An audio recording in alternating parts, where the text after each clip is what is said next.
Teaching students about the digital divide, they automatically think of third world countries, the global digital divide, and the lack of digital skills, when in fact it's a socio-economic issue that's on our doorstep.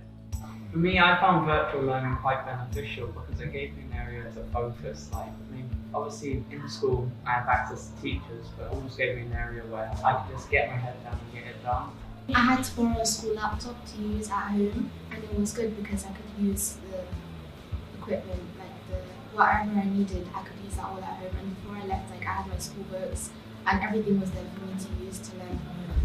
The coronavirus pandemic has disproportionately affected children from poverty backgrounds. Unfortunately, access to IT is critical in ensuring that young people can carry on with their learning and be educated successfully, and many children don't have that luxury. So here at Seven Sisters, we've got almost 50% of our children who are on free school meals and are in receipt of pupil premium.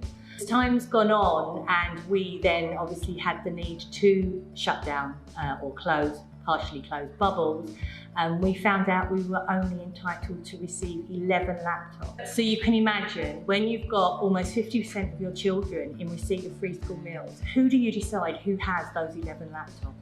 And those that are accessing the online learning, we've found that actually they're using their parents' mobile devices at home.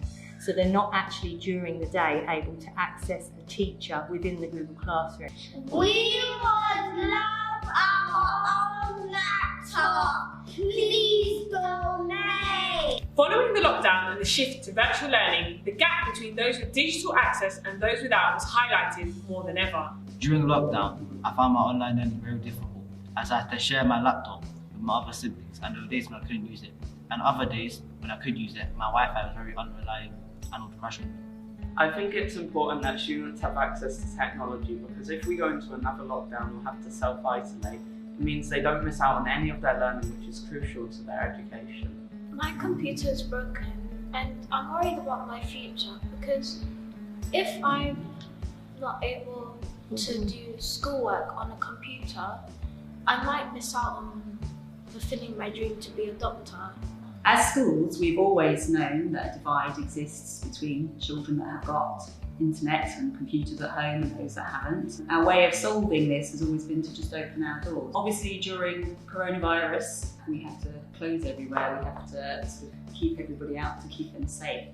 So we can't solve it the way we normally do. So we need to bring computers and the internet to the families. We're not able to do that as schools. I found it really hard to engage with virtual learning due to my laptop breaking and me having to share it with my siblings. I feel like if I had better resources and technology, it would have been much easier to do virtual learning. Your donations are so important to enable all of the schools in Haringey to continue providing a world-class education for our children in a time of unprecedented crisis. Without this kindness, it is inevitable that children from poverty backgrounds and those without that access will fall behind. We must make a stop to this. Please support our campaign. Donate now and help fund computers, Wi-Fi access for Haringey students who need it the most. We would really like it if you could donate.